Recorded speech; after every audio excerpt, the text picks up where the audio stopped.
Sorry about that, everybody. I guess the internet just doesn't like me, but I was talking a little bit about Rucker, but I could pass it back to Steven just in case I freeze again. So, Steven, what are your thoughts on Rucker?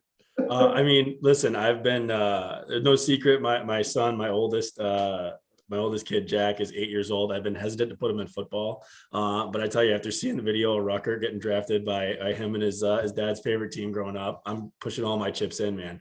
We're gonna start Jack in football. We're gonna get that dream, make it happen. So Jack gets drafted by the Jets. But no, I think honestly, kind of similar to exactly what we were talking about earlier.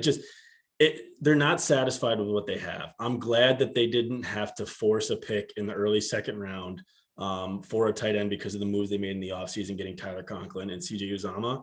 But the fact that they continue to build that room, especially knowing what it's been in years past, just makes me excited because you know that both of those guys, Uzama and Conklin, have injury history. So you bring in Rucker, you could bring him along slow, but if one of those guys goes down, it's plug and play.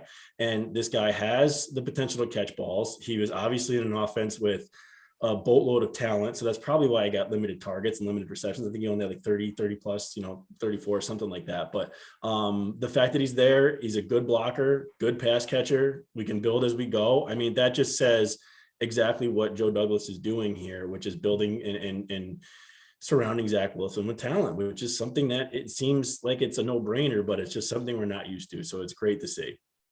Yeah, I mean, I'm floored just by everything. It just was a very surreal weekend. The biggest thing you're seeing now is because everyone's saying the Jets actually have skill players is like, can this team actually compete in 2022? They better be able to do that. Otherwise, people are going to be losing their jobs. I mean, Zach Wilson's officially on the hot seat, but I do feel good about where he's going. I know we talked about a lot about him, last year, but he needs to really step up because the excuses are out the window, man. If you got five receivers now, and like now we could be like, okay, Denzel Mims is wide receiver 5. We were banking him of being wide receiver 2 or wide receiver 3 last year, after his rookie season. But now you feel much better about him being all the way down the depth chart because the Jets have depth. Think about it. Last year we were rolling out Eccles and Hall. Now those guys aren't even playing. Now it's going to be DJ Reed and Sauce. So it's like we have the depth. We're getting Carl Lawson back. We have Jermaine. There's legitimate players on this team. Whether the rookies, are strong contributors or not, it doesn't matter. The Joe Douglas did what he needs to do.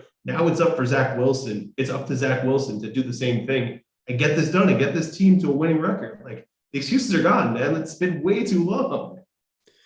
Yeah, I mean, we talked about it before the show. Do I expect them to make a Cincinnati type leap and make it to the Super Bowl and Wilson and Saleh's year 2? No, but should they be 3, 4, 5 wins better than they were last year? Absolutely. You can make excuses that, the AFC is extremely strong. It is, but not every team in the AFC is going to go 13-4. Your hope is that the AFC West is going to beat each other up out there. Injuries always happen. There's always surprise teams that make leaps and surprise teams that are supposed to be good that drop. So the excuses are out the window because everyone has a tough schedule. No games are easy to win in the NFL. I think the Jets, are we saying wild card or bust? Probably not. I don't think they would say that either. They haven't. However, if they're not in the hunt, again, if they're not playing meaningful December games and getting themselves to probably between 7 and 10 wins next year, I mean, I would consider that season a failure, and it's probably because of Zach Wilson. I think they've done a nice job of, like you said, building depth. I think the offense looks good right now. And to be honest with you, the 2 biggest question marks that probably remain on this offense are probably Mekhi Becton and Zach Wilson. So it'll be interesting to see how it plays out, but the talent is there.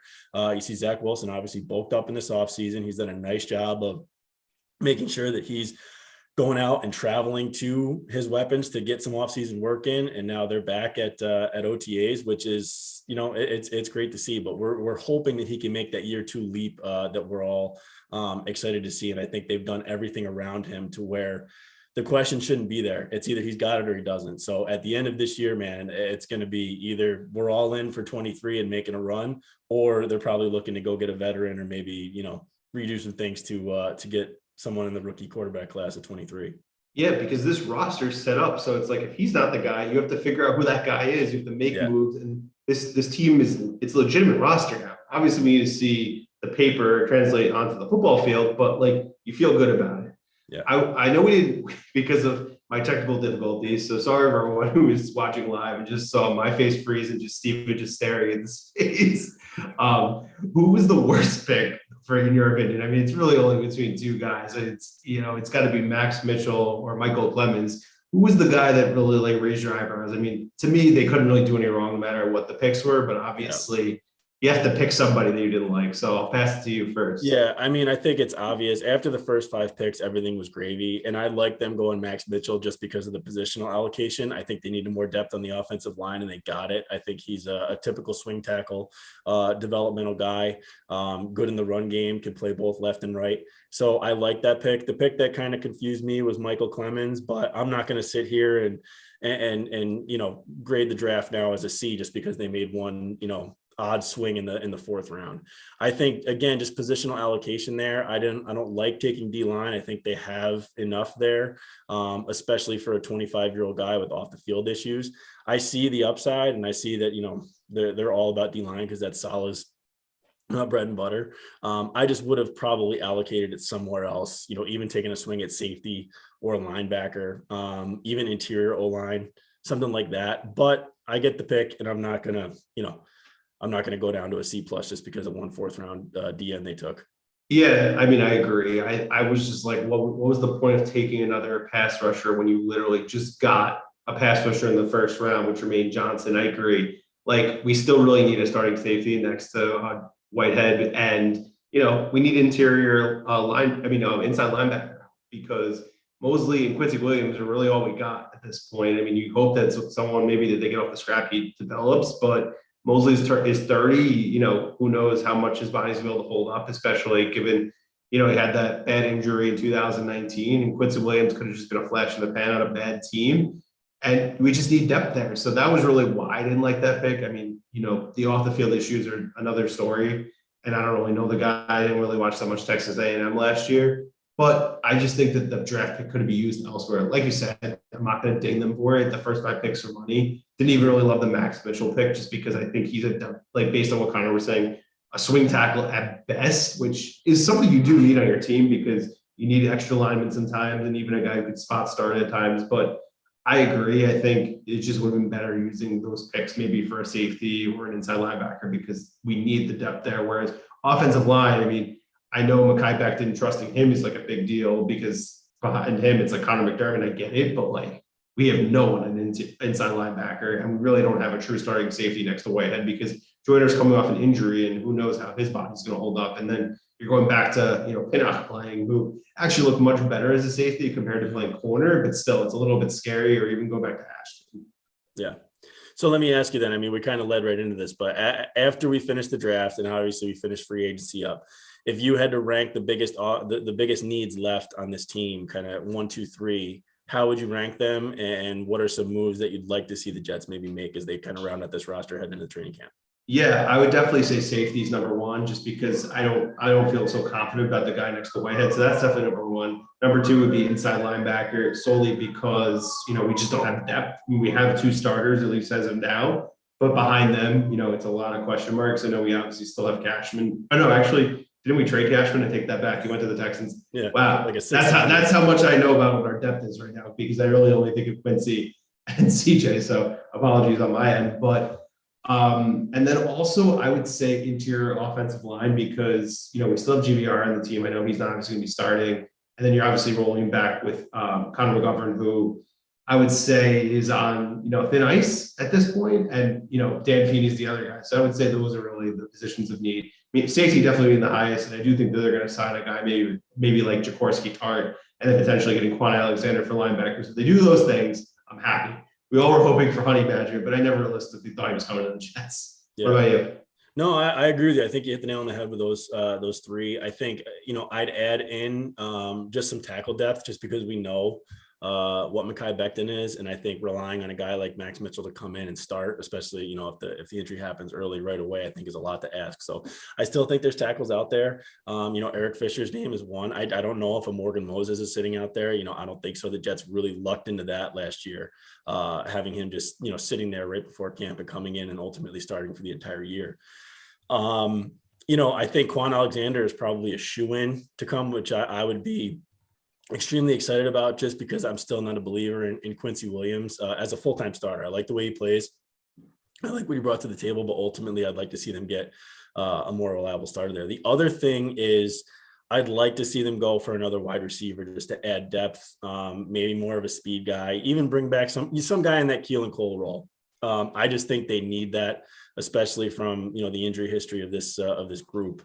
I'd like to see them bring somebody else in. I'm hoping that Denzel Mims can be that guy, but relying on him too, I think would be a mistake. And, there's other, so you talk about the defense too. I mean, there's other guys that we kind of just forget about because we didn't see them. So those safety converted to linebackers, guys like Hamza Nasruddin and Jamie Sherwood, I know they're high on both those guys. So seeing them maybe with a year under their belt, a year to rehab and get back, maybe they come in and surprise us, and maybe Joe Douglas and Robert Saleh know some things that we don't, and are kind of banking on those guys to do bigger things in 22. So ultimately though, as big as these needs still are, I think you have to feel really, really good after the Jets offseason and what they've done both in free agency and the draft and where this team is heading. Yeah, now that you have the full picture, it's exciting. I mean, expectations still should be tempered a little bit because, it's the Jets. Until I see it, I won't believe it, but I'm feeling good. I don't want to feel too good about it just because I've been let down a billion times over. And it's like, let's just see what they can do. I mean, I have high expectations in the sense that like this team needs to win 9 games. Like I don't even think 7-10 is okay. Like I know they won 4 games last year, but I want to see a winning record. I want to see this team literally the last week 18, competing for a wild card spot. Like it's never been easier in the NFL to make the playoffs. I mean, there's an extra wild card. It's like literally half the league makes it at this point. It's like, Come on, we need to get real here and we need to actually contend. I know the conference is definitely going to be tough, but you know that not every team is going to be good. There's always injuries. There's always teams that disappoint. We've been the team that's been disappointing for way too long. So now it's time for us to flip the script and actually be good. Like,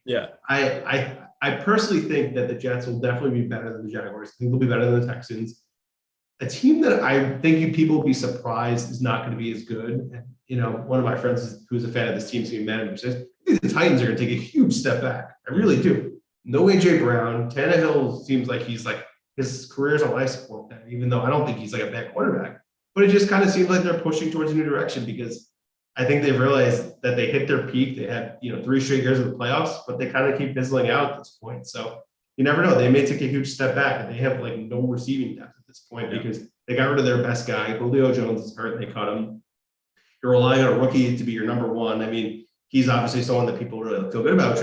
Why can't the Jets be better than the Titans? Why not? You never know. Yeah. And I think when you look at the AFC as a whole, it's obviously gotten tougher. And I'm not going to belittle the AFC East, but when you do kind of drill down a little bit there are some things that, with Buffalo, I think they're still the kings of this division. They're going to be, but you can't minimize the loss of Dable. I think that's obviously important. Brian Dable is absolutely integral in Josh Allen's development. So losing him, it's going to have an impact. We'll see how big.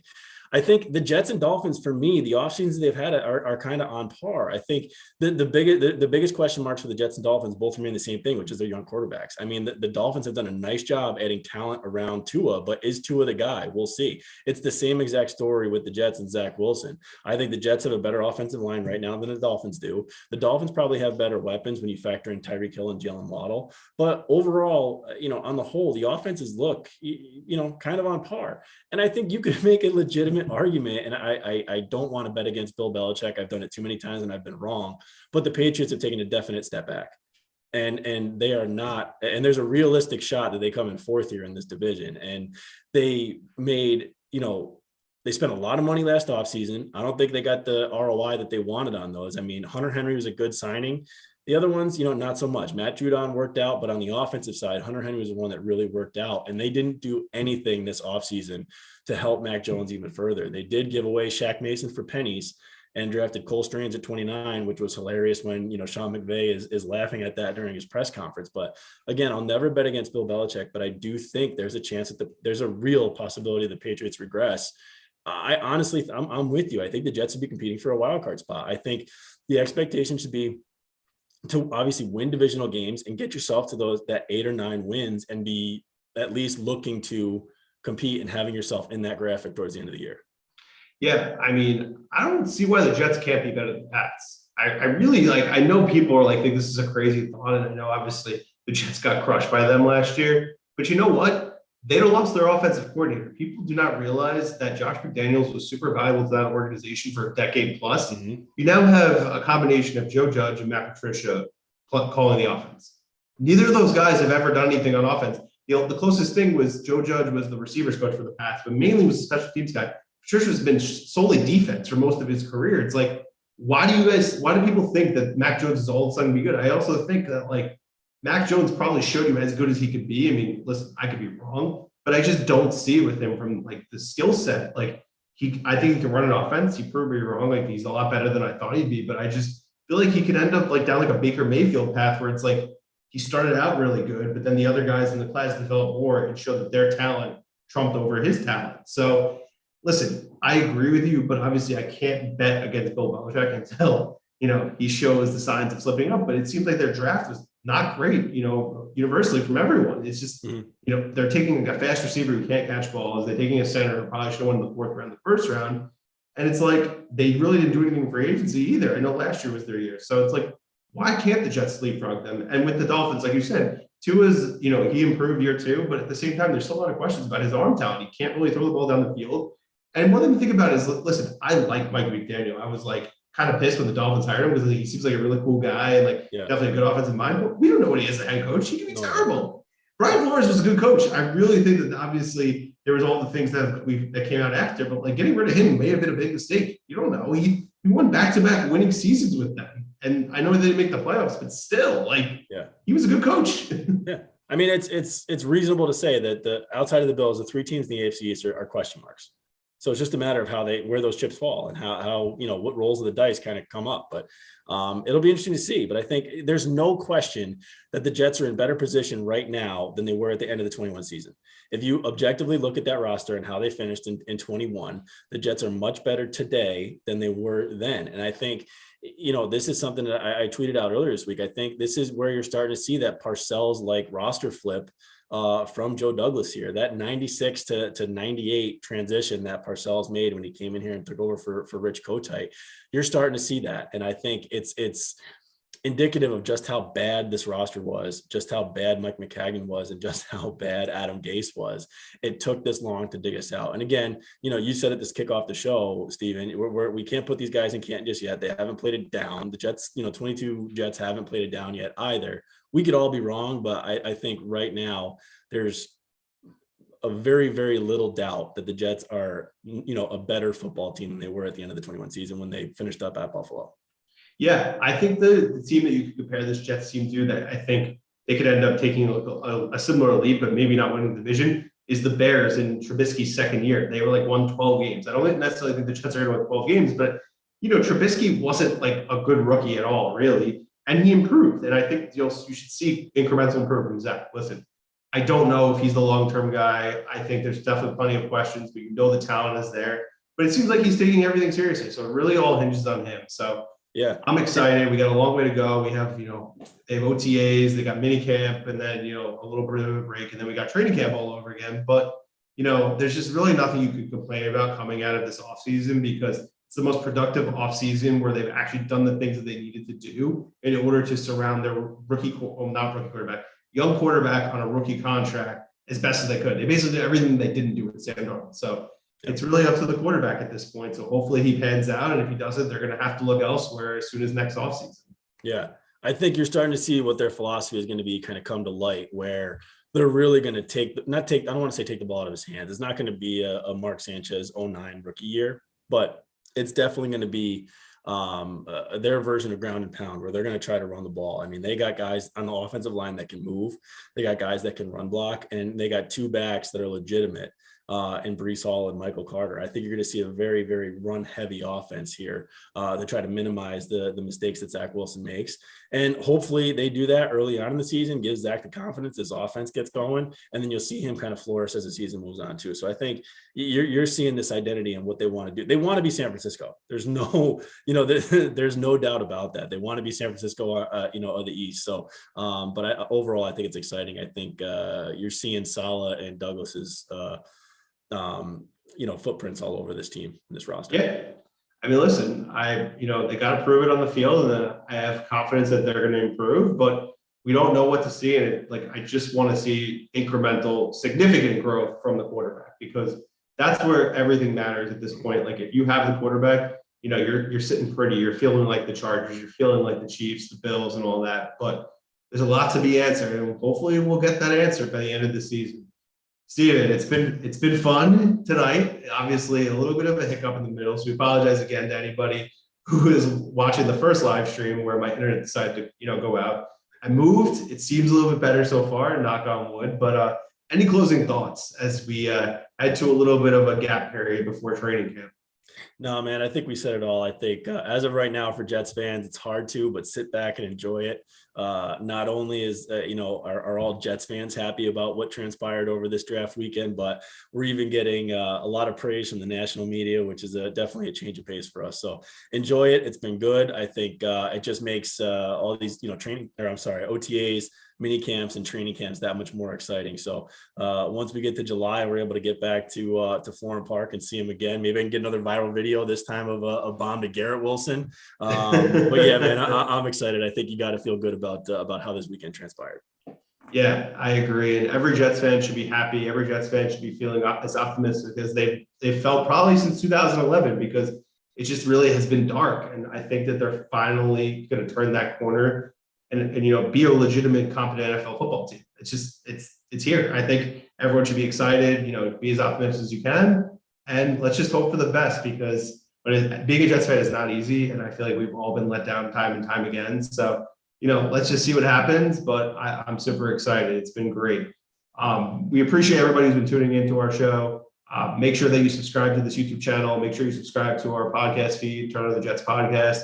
Obviously, Badlands, best coverage. I'm sure everyone who has seen that draft guide, they felt it was the holy grail of everything, probably enjoyed it. There's a big announcement coming about the content for Turn on the Jets and Badlands. You guys will get that soon. But don't forget to subscribe. Best preview Jets content on the internet. We appreciate every single one of you who's tuned in